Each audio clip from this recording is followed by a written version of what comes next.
Hello दोस्तों। स्वागत है आपका किताब कथा पर, जहां हम लाते हैं दुनिया की सबसे प्रेरणादायक और सोच बदल देने वाली किताबों की ऑडियो बुक्स। आज हम बात कर रहे हैं द वेल्थ ऑफ नेशंस की, जिसे लिखा है एडम स्मिथ ने। उद्यम। क्या आपने कभी सोचा है क्यों कुछ देश अमीर होते हैं और कुछ गरीब? क्यों कुछ लोग लाखों कमाते हैं और कुछ मेहनत के बावजूद संघर्ष करते हैं? एडम स्मिथ ने इन सवालों का जवाब दिया। ऐसे जवाब जो सिर्फ पैसे के बारे में नहीं, बल्कि मानव स्वभाव, समाज और आर्थिक स्वतंत्रता की जड़ तक पहुंचते हैं। यह किताब सिर्फ अर्थशास्त्र नहीं सिखाती, यह बताती है कि असली वेल्थ हमारे मानव व्यवहार, निर्णयों और सहयोग की भावना में छिपी है। तो चलिए दोस्तों, शुरू करते हैं इस महान किताब की यात्रा। चैप्टर 1, मानव की अदृश्य शक्ति, सेल्फ इंटरेस्ट का रहस्य। एडम स्मिथ कहते हैं, हर व्यक्ति अपने स्वार्थ के लिए काम करता है, लेकिन उसका यही स्वार्थ समाज के भले का कारण बन जाता है। पहली नजर में यह अजीब लगता है, कैसे कोई सेल्फिश व्यक्ति दूसरों का भला कर सकता है। लेकिन सोचिए, जब एक किसान अपनी फसल उगाता है, वो इसलिए नहीं कि उसे दूसरों को खिलाना है, वो इसलिए करता है क्योंकि उसे अपनी जीविका चाहिए। मगर उसके इसी प्रयास से दूसरों को अनाज मिलता है, भूख मिटती है और समाज चलता है। एडम स्मिथ इसे कहते हैं इनविजिबल हैंड, अदृश्य हाथ। एक ऐसा सिद्धांत जो बताता है कि जब हर व्यक्ति अपने लाभ के लिए काम करता है, तो वो अनजाने में पूरे समाज की भलाई करता है। कभी ध्यान दिया है, जब कोई व्यवसायी अच्छा प्रोडक्ट बनाता है, वो ऐसा इसलिए करता है क्योंकि उसे प्रॉफिट चाहिए, लेकिन उसके इस प्रयास से समाज को भी बेहतर चीजें मिलती हैं। यानी सेल्फ इंटरेस्ट बुरा नहीं होता, अगर उसे सही दिशा में चैनल किया जाए, तो वही शक्ति विकास का इंजन बन जाती है। एडम स्मिथ कहते हैं, हम अपने भोजन की उम्मीद कसाई, बेकरी या किसान की दया से नहीं रखते, बल्कि उनके स्वार्थ से रखते हैं। क्योंकि उन्हें मालूम है, अगर वो दूसरों की जरूरत को पूरा करेंगे, तो उन्हें भी फायदा मिलेगा। यही ट्रेड का जादू है।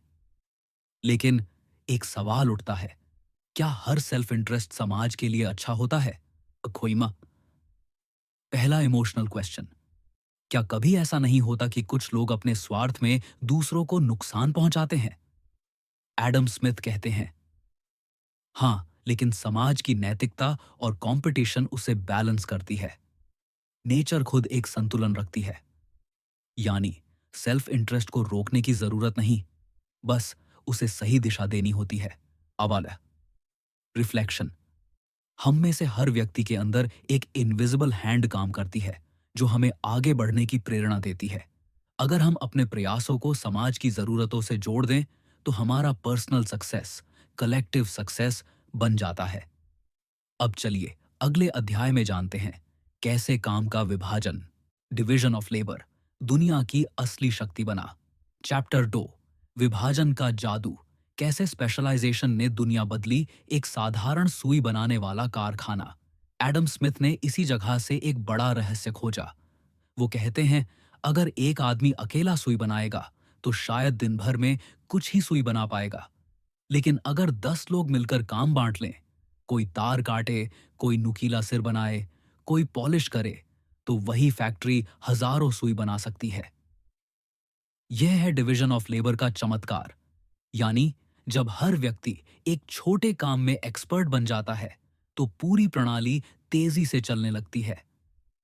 आज की दुनिया का हर इंडस्ट्री इसी प्रिंसिपल पर टिकी है, कार मैन्युफैक्चरिंग से लेकर मोबाइल ऐप डेवलपमेंट तक। लेकिन एडम स्मिथ ने एक गहरी बात कही, स्पेशलाइजेशन प्रोडक्टिविटी तो बढ़ाती है, पर मनुष्य की रचनात्मकता को सीमित भी कर सकती है। जब कोई व्यक्ति बार बार एक ही काम करता है, तो वो एक मशीन जैसा हो जाता है। वो एफिशिएंसी पाता है, पर इमेजिनेशन खो देता है। यहां स्मिथ हमें चेतावनी देते हैं, इकोनॉमिक ग्रोथ के साथ ह्यूमन ग्रोथ भी जरूरी है। कभी सोचा है, क्या हम आज भी अपने काम के स्लेव बन गए हैं? दूसरा इमोशनल क्वेश्चन, क्या हमने अपनी क्रिएटिविटी को एफिशिएंसी के नाम पर कुर्बान नहीं कर दिया? एडम स्मिथ कहते हैं, समाज को ऐसे सिस्टम की जरूरत है जहां काम के साथ शिक्षा, कला और नैतिकता भी संतुलित रहे। स्पेशलाइजेशन तभी अर्थपूर्ण है जब वो मनुष्य को मैकेनिकल नहीं, मीनिंगफुल बनाए। जब हम अपने काम में परफेक्शन लाते हैं तो दुनिया बदलती है, पर असली संतुलन तब है जब हम सिर्फ प्रोडक्टिव नहीं, क्रिएटिव भी बने रहे। अब चलिए अगले अध्याय में जानते हैं कैसे नेचर का एक अदृश्य हाथ इस पूरी व्यवस्था को संतुलित रखता है। चैप्टर 3, अदृश्य हाथ, नेचर का सीक्रेट बैलेंस। एडम स्मिथ का सबसे प्रसिद्ध विचार, द इनविजिबल हैंड। उन्होंने कहा, जब हर व्यक्ति अपने फायदे के लिए काम करता है तो एक अदृश्य शक्ति सबको जोड़ देती है। बाजार में हर बायर और सेलर अपने लाभ के लिए निर्णय लेता है। कोई कुछ बेचता है, कोई कुछ खरीदता है, पर अंत में दोनों का भला होता है। यह फ्री मार्केट का जादू है, जहां कीमतें, मांग और आपूर्ति खुद ब खुद बैलेंस हो जाती हैं। एडम स्मिथ मानते थे कि गवर्नमेंट को हर चीज कंट्रोल नहीं करनी चाहिए, क्योंकि जब लोगों को फ्रीडम मिलती है तो इनोवेशन पैदा होता है। पर उन्होंने यह भी कहा, फ्रीडम का मतलब केओस नहीं होता। अगर कानून और नैतिकता गायब हो जाए तो वही फ्रीडम विनाश बन जाती है। इनविजिबल हैंड तभी काम करती है जब उसके पीछे ऑनेस्टी, ट्रस्ट और एथिक्स मौजूद हों। एक फार्मर बीज बोता है क्योंकि उसे फसल चाहिए, एक व्यापारी बेचता है क्योंकि उसे लाभ चाहिए, लेकिन दोनों का ही काम समाज की भलाई में बदल जाता है। यानी नेचर ने ऐसा डिजाइन बनाया है जहां हर व्यक्ति की मेहनत दूसरों की जरूरत से जुड़ जाती है। दुनिया का हर सिस्टम, चाहे वो इकोनॉमी हो, सोसाइटी या नेचर, एक संतुलन से चलता है। अगर हम इस संतुलन को समझ लें तो प्रॉस्पेरिटी सिर्फ सपना नहीं, हकीकत बन जाती है। Transition to next part. अब चलिए अगले भाग में हम जानेंगे कैसे मार्केट्स, मनी और मोरालिटी एक दूसरे से जुड़कर आधुनिक अर्थव्यवस्था की नींव बनाते हैं। क्विक। चैप्टर 4, पैसे का जादू। क्यों गोल्ड नहीं, ट्रस्ट ही असली वेल्थ है। कभी सोचा है पैसा आखिर है क्या? कागज का टुकड़ा या वो भरोसा जो इंसान को इंसान से जोड़ता है? एडम स्मिथ कहते हैं, मनी खुद में कोई मूल्य नहीं रखता, मूल्य उस भरोसे में है जो समाज उस पर करता है। सोचिए, अगर कल सुबह हर कोई तय कर ले कि नोट अब बेकार हैं, तो क्या करेंसी बचेगी? नहीं, क्योंकि असली ताकत छपी हुई स्याही में नहीं, बल्कि भरोसे के सिस्टम में है। स्मिथ बताते हैं, पैसे का जन्म बार्टर सिस्टम की समस्या से हुआ। जब लोग वस्तुएं बदलते थे, जैसे गेहूं के बदले कपड़ा, तो अक्सर जरूरतें मैच नहीं करती थीं। किसी के पास गेहूं था, पर उसे कपड़ा नहीं चाहिए था। यहीं से जन्म हुआ मीडियम ऑफ एक्सचेंज का, यानी पैसा। पहले शेल्स, फिर सोना, फिर सिक्के और आखिर में पेपर नोट्स। हर रूप सिर्फ एक सिंबल था। एडम स्मिथ कहते हैं, पैसा समाज का सबसे अद्भुत इन्वेंशन है, क्योंकि यह हमें सहयोग सिखाता है। आबाद। जब आप किसी दुकान से चीज खरीदते हैं, वो ट्रांजैक्शन सिर्फ वस्तु का नहीं, ट्रस्ट का होता है। आप भरोसा करते हैं कि सामने वाला आपको सही प्रोडक्ट देगा। वो भरोसा करता है कि आपका दिया हुआ नोट असली है। कोहली का, गोल्ड और सिल्वर सीमित हैं, पर ट्रस्ट असीम है। इसीलिए समाज टिकता है, पैसे से नहीं, भरोसे से। एडम स्मिथ हमें याद दिलाते हैं, मनी सिर्फ एक टूल है। उसे गोल बना दोगे तो वो एनस्लेव कर देगा, उसे मीडियम रखोगे तो वो एम्पावर करेगा। अब चलिए अगले अध्याय में जानते हैं कैसे मार्केट का रिदम हमारी जिंदगी की हर धड़कन में मौजूद है। चैप्टर 5, बाजार की धड़कन, डिमांड, सप्लाई और ह्यूमन इमोशन। बाजार सिर्फ खरीद फरोख्त की जगह नहीं, ये इंसानी भावनाओं का नाच है। एडम स्मिथ कहते हैं, हर बाजार एक मिरर है जो समाज की इच्छाओं, डर और आशाओं को दिखाता है। जब लोग खुश होते हैं, खर्च बढ़ता है। जब डरते हैं, बचत करने लगते हैं। यानी बाजार का उतार चढ़ाव मानव मन का ही प्रतिबिंब है। स्मिथ ने पहली बार समझाया, डिमांड और सप्लाई सिर्फ आंकड़े नहीं हैं, बल्कि जीवित शक्तियां हैं। क्वनकोब, जब किसी चीज की मांग बढ़ती है, कीमतें ऊपर जाती हैं। जब आपूर्ति बढ़ती है, कीमतें नीचे आती हैं। लेकिन इसके पीछे केवल गणित नहीं, भावनाएं हैं। कभी ध्यान दिया है, जब एक नया मोबाइल लॉन्च होता है, लोग घंटों लाइन में लगते हैं। वो सिर्फ प्रोडक्ट नहीं खरीद रहे, वो इमोशन खरीद रहे हैं। स्मिथ कहते हैं, हर खरीद में एक इच्छा छिपी है, बेहतर बनने की, दिखने की या जुड़ने की। यही इच्छा, यही कंपटीशन इकॉनमी को गतिशील रखती है।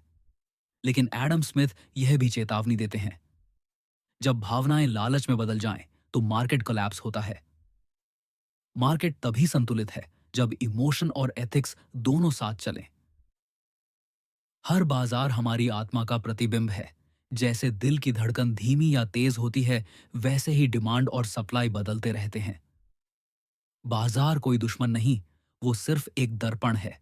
अगर हम भीतर से शांत हैं, तो बाहर का बाजार भी स्थिर रहेगा। अब चलिए अगले अध्याय में जानते हैं, कैसे सरकार, समाज और स्वतंत्रता का संतुलन अर्थव्यवस्था को जीवित रखता है। चैप्टर 6, स्वतंत्रता का संतुलन, गवर्नमेंट, मार्केट और मोरालिटी। एडम स्मिथ के विचार में गवर्नमेंट का काम कंट्रोल नहीं, बैलेंस है। वो कहते हैं, जब तक इंसान को स्वतंत्रता मिलती है, वो अपनी क्षमता का सर्वोच्च उपयोग करता है, वरना। लेकिन स्वतंत्रता की सीमा भी होती है। अगर हर कोई अपनी मर्जी से काम करे, बिना नियमों के, तो समाज अराजकता में बदल जाएगा। इसलिए स्मिथ कहते हैं, राज्य का 3 मूल काम है। 1, नागरिकों की रक्षा। 2, न्याय की व्यवस्था। 3, और सार्वजनिक सुविधाएं, जो निजी लाभ से परे हों। यानी सरकार का काम है ऐसा वातावरण बनाना जहां हर व्यक्ति अपनी क्षमता से समाज में योगदान दे सके। गवर्नमेंट को बाजार पर ज्यादा भरोसा करना चाहिए, लेकिन अंधा भरोसा नहीं। स्मिथ ने लिखा, एक अच्छा राज्य वही है जो लोगों को रास्ता दिखाए, लेकिन चलना उन्हें खुद सिखाए। आज जब हम टैक्स, सब्सिडी या पॉलिसी की बात करते हैं, तो उसकी जड़ एडम स्मिथ के इन्हीं विचारों में है।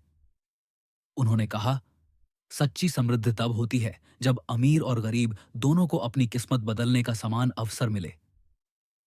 और यही वेल्थ ऑफ नेशंस का मूल संदेश है। रिफ्लेक्शन, स्वतंत्रता, न्याय और नैतिकता, ये तीनों समाज के 3 स्तंभ हैं। अगर एक भी डगमगाए, तो पूरी अर्थव्यवस्था गिर जाती है। एडम स्मिथ हमें याद दिलाते हैं, फ्रीडम और रिस्पॉन्सिबिलिटी दोनों साथ साथ चलते हैं। अब चलिए अगले भाग में जानेंगे, कैसे ट्रेड, ग्लोबलाइजेशन और ह्यूमन एम्पैथी मिलकर आधुनिक दुनिया की अर्थव्यवस्था को जन्म देते हैं। खक चैप्टर 7, व्यापार की ताकत। जब सीमाएं गिरती हैं, तो समृद्धि बढ़ती है। कभी सोचा है, क्यों कुछ देश व्यापार से अमीर बन गए और कुछ अपने ही संसाधनों में गरीब रह गए? वाह, एडम स्मिथ ने कहा था, trade is the engine of civilization. जब 2 देश आपस में व्यापार करते हैं, तो वो सिर्फ चीजें नहीं बदलते, वो विचार, संस्कृति और सपने भी बदलते हैं। आ सोचिए, भारत में बना मसाला इंग्लैंड तक जाता है, तो वो सिर्फ स्वाद नहीं ले जाता, वो हमारी मिट्टी की खुशबू भी ले जाता है। स्मिथ कहते हैं, हर देश को वही बनाना चाहिए जिसमें वो सबसे अच्छा है।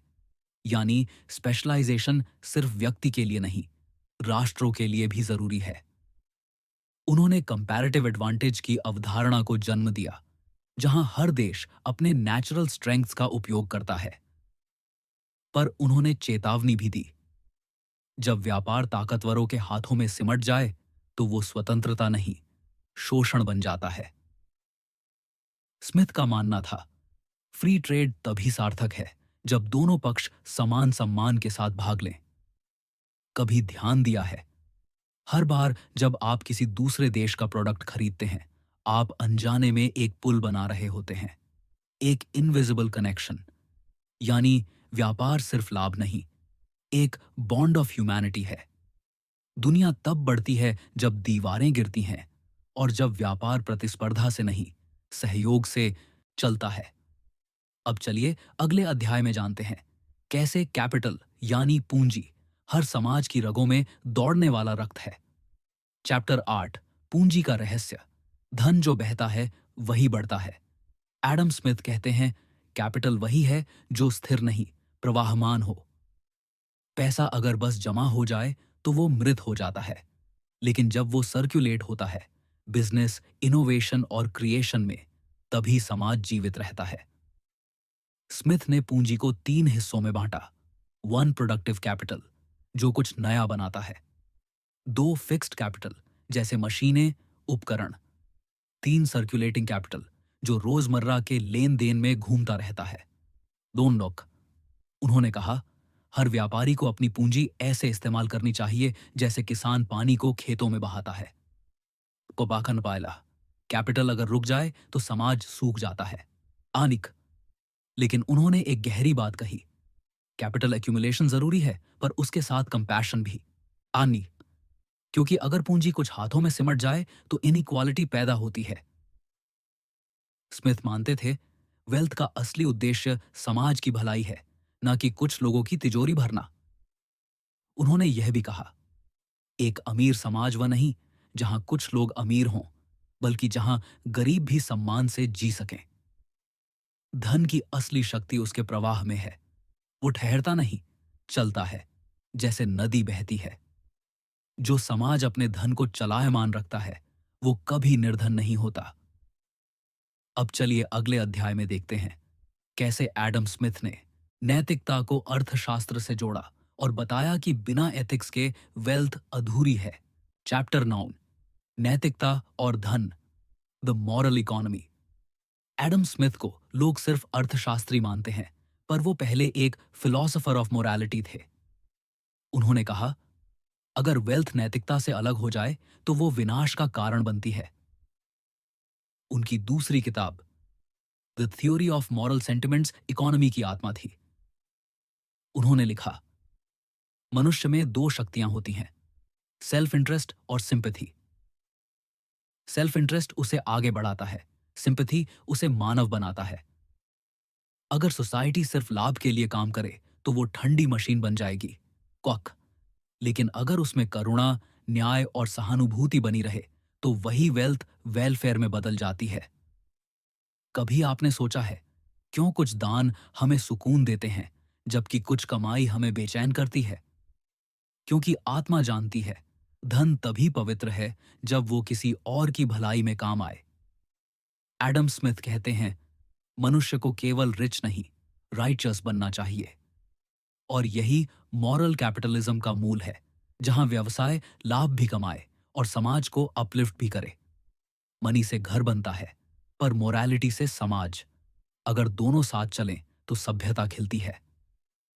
अब चलिए अंतिम अध्याय में जानते हैं एडम स्मिथ की अंतिम शिक्षा, सच्ची संपत्ति आखिर है क्या? चैप्टर 10, असली संपत्ति, जब नेशन नहीं, ह्यूमन स्पिरिट अमीर बनती है। एडम स्मिथ ने अपने जीवन के अंत में लिखा, the greatest wealth of any nation is it's people. उन्होंने कहा, सड़कें, सोना, व्यापार सब बेकार हैं अगर इंसान भीतर से गरीब है।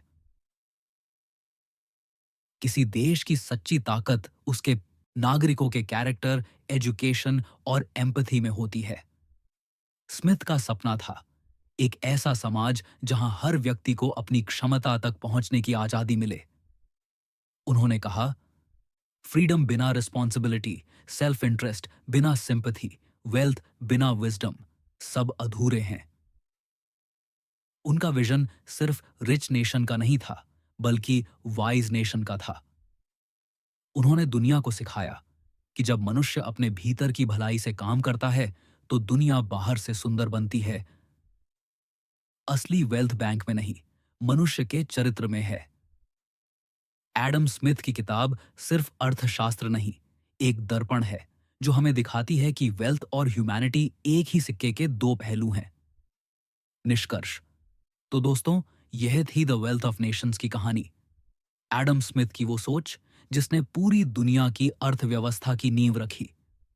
इस किताब ने हमें सिखाया कि असली वेल्थ सिर्फ धन में नहीं, बल्कि सहयोग, ईमानदारी और करुणा में है।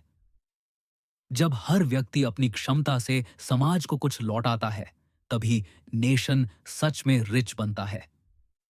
अगर आपको यह ऑडियो बुक पसंद आई हो तो इसे लाइक करें, शेयर करें और किताब कथा को सब्सक्राइब करना ना भूलें।